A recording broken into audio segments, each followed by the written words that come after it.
दूसरी ओर जो हमारा सबसे बड़ा टूल था मॉडर्न मेडिसिन में, एंटी माइक्रोबियल्स, एंटीबायोटिक्स, वो बेकार हो चुके हैं।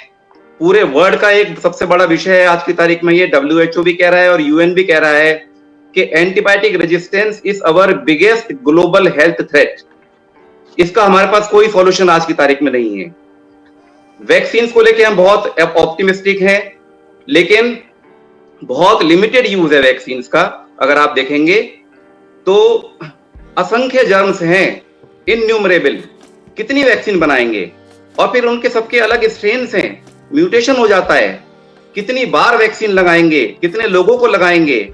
एक पोलियो इरेडिकेशन का हम दावा करते हैं, लेकिन कितने डेकेड्स लगे हैं पोलियो को, जितना भी वो इरेडिकेट हुआ है पूरा तो हुआ भी नहीं है अभी, और कितना पैसा इसमें खर्च हुआ। तो क्या ये हर जर्म के लिए पॉसिबल है?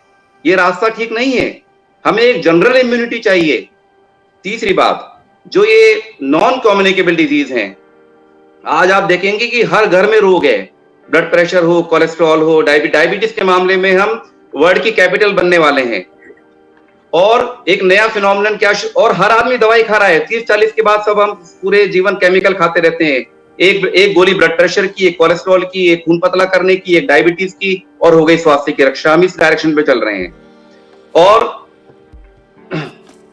एक नया फिनोमिनन क्या हो रहा है कि ऑर्गन फेल होना शुरू हो गए हैं, और जल्द से जल्द यंग एजेस में joint replacement, kidney transplant, liver transplant, इसकी आवश्यकता बढ़ती चली जा रही है। इकोनॉमिक डिवास्टेशन हो रहा है। प्लानिंग कमीशन की रिपोर्ट है कि 5 करोड़ लोग हर साल मॉडर्न मेडिसिन के इलाज की वजह से गरीबी रेखा के नीचे चले जाते हैं।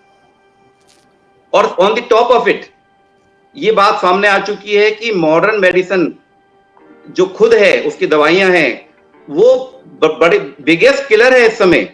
यानी कि हार्ट डिजीज और कैंसर से भी पहले, जिसको अभी एक्नॉलेज नहीं किया जा रहा है, लेकिन मॉडर्न मेडिसिन के जो साइड इफेक्ट्स हैं, मेडिकल एरर्स हैं, ये नंबर 1 किलर बन चुके हैं।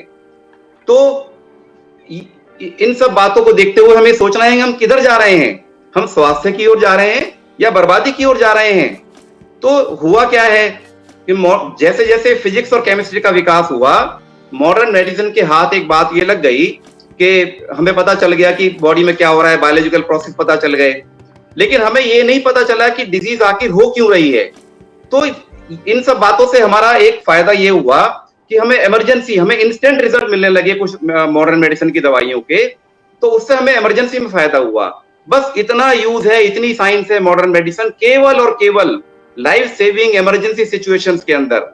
लेकिन ये सारी की सारी साइंस जो है, ये हथियाली है इंडस्ट्री ने, फार्मा इंडस्ट्री ने, और इस इमरजेंसी मेडिसिन साइंस को उन्होंने लोगों के दैनिक जीवन पे थोप दिया, जिसके परिणाम ये हुआ कि डिजास्टर हो गया। पब्लिक हेल्थ डिजास्टर है पूरे वर्ल्ड में इस समय, और इंडिया में खास तौर से। तो साइंस तो है, लेकिन साइंस का मिसयूज है टोटल। जिस बात को जहां क्या हम मक्खी मच्छर मारने के लिए AK-47 इस्तेमाल करेंगे क्या? वही हो रहा है मेडिकल के क्षेत्र में। दूसरी बात, जो लाइफ स्टाइल डिजीज हैं, उसका सबसे बड़ा कारण मॉडर्न मेडिसिन भी मानती है कि गलत प्रकार की जीवन शैली है। लेकिन आश्चर्य की बात यह है कि पूरे मॉडर्न मेडिसिन के करिकुलम के अंदर एक भी चैप्टर नहीं है करेक्ट जीवन शैली के ऊपर। क्यों?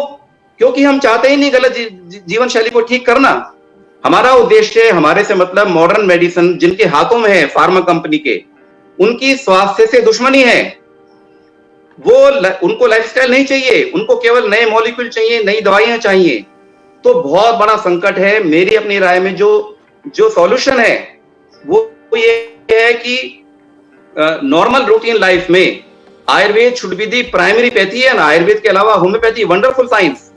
तो इन सब चीजों को हमें प्राइमरी ट्रीटमेंट के ऊपर लाना चाहिए, जैसे चाइना में है। चाइना ने अपनी चाइनीज पैथी को टॉप पे रखा हुआ है, और जितनी भी इमरजेंसी सिचुएशंस हैं उनके अंदर हमें एलोपैथी का यूज जरूर करना चाहिए। और उसमें तो इतनी लिमिटेड साइंस है, इस रास्ते पे हम चलेंगे तो हमें स्वास्थ्य मिल पाएगा। अगर हम ऐसा नहीं करेंगे तो हमें स्वास्थ्य कभी नहीं मिलेगा।